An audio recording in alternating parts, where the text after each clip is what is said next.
want to just cite that Okay. for this is editor notes. I got it. I'm Tabassum Salam, Tabassum, last name Salam, MD. I am the Medical Director of CareLink Services of Christiana Care, and I'm an employee of Christiana Care. Gotcha. Yep, we're good. Yep, excellent. Thank you. All right. Well, thank you for meeting with us today. Why is this conference important to you? I always look for opportunities to meet with colleagues, and by colleagues I mean more than fellow physicians, other clinicians, other practitioners, folks in public health, patients, their caregivers, anyone who affects a circle of care for people that we want to keep healthy or get healthy. I'm very passionate about trying to find ways to bring better health to large groups and large populations. And these are the kinds of opportunities where everyone gathers and you can hear from each other. What we all know is that we do wonderful work, but often in silos. And this is one of the opportunities with which to break those silos down. For me to meet people who I don't even realize are working with the same shared population. Here's the opportunity for us to meld, meet, share, and obviously then collaborate. Thank you. I'm going to just That was ask you to great. pause for just 1 second. Sure. Morning again. Okay. And what about, is chronic kidney disease a major concern for the work that you do? Chronic kidney disease is obviously a huge concern for any population that we serve, certainly the ones that the CareLink team is already engaging with. Our focus at present is heavily weighted on chronic health and maintaining good health in older populations. For right now, we're focusing on supporting our Medicare ACO, Accountable Care Organization, throughout the state of Delaware. Obviously, you can understand end-stage renal disease patients receive benefits from Medicare, so they're definitely in our population. But even in patients with ongoing health concerns and chronic disease, chronic kidney disease is right up there, right alongside vascular disease or diabetes. And obviously, the three go hand in hand. So you don't need to separate one from the other. So in a nutshell, chronic kidney disease is very much a priority for my team and the work we're trying to do. Okay. And if I'm not mistaken, are you a Value Institute scholar? Oh, I thought you were. You are now. Okay, I'm now, all right. All right. So as a Value Institute scholar, how do you leverage the kind of work that the Value Institute is doing? What do you hope to see from the Value Institute and the work that you're doing?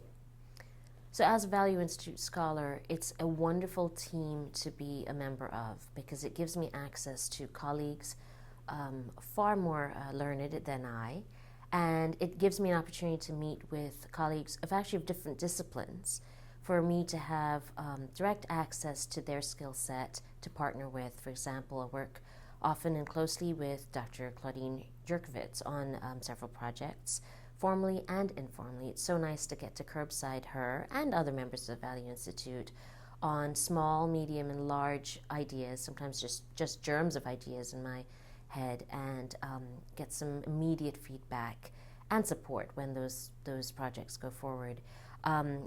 It's wonderful to work with other team members at the Value Institute who are co-clinicians so that I can understand their perspective because they see it from both sides, both as practitioners and as researchers or statisticians or epidemiologists.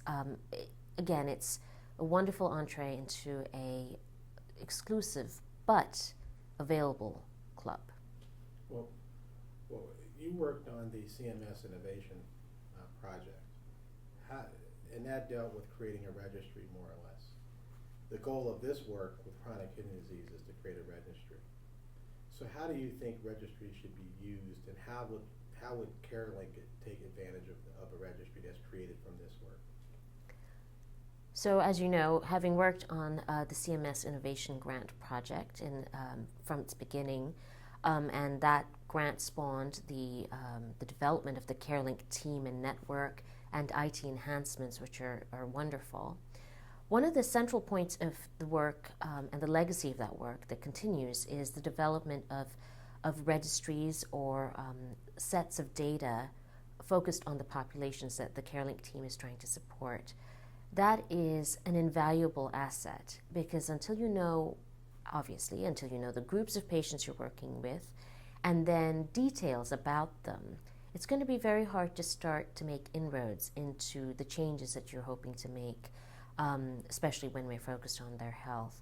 So it's invaluable to have a network and a process to collect data, and just as important then to have a place to store this and the analytic tools and engines with which to slice and dice, to focus and pick out the filtered information that we want in order to then make a change.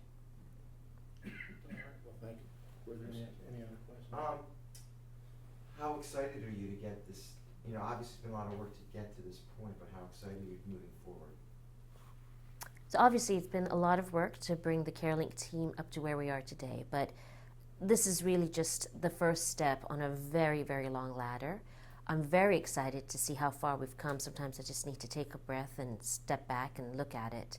But then I turn around and look forward. There's so much more to do, which is why collaborations like this one with the Value Institute, with any other groups up and down the state and regionally and beyond, are so important. It's a pleasure to see how our team is growing, the network that we work with has grown, the patient pool that we are working with just continually keeps growing, and we need to get the word out about what we've achieved so far. We need to hear about what other partners in the state and beyond are already doing and find creative ways to join forces and multiply our efforts. So what are the goals? What are the final goals by next year at this time? By next year at this time, I sincerely hope to bring the CareLink team to statewide recognition where everyone in healthcare and population health in particular knows about our existence. And more importantly, I want to know that we have further cemented the networks of care and support that we want to bring to our patients and to the practices, physicians, and other providers who will contribute to the ultimate good health of that group of patients. And what are the key messages that you plan to deliver during your presentation? Today I want to share with our audience what I think are the ingredients to setting up a successful population health management network to accelerate the achievement of good health and stabilization of health in a population of patients with chronic kidney disease. Thank you. That's great. Is there anything else that we haven't asked you that you might want to say? Well, I really do hope that the CareLink team, working at the granular level, which to me is one-on-one with the patients we are dedicated to serve, I really feel that we're making a difference. We have stories directly from patients thanking us for our work with them, and we have stories directly from their physicians and other healthcare providers in the same ilk. What I want to get to is a state where it's not just anecdotal, it is across large swaths of folks, patients, and their providers. Okay. All right. All right, well, thank you. Thanks.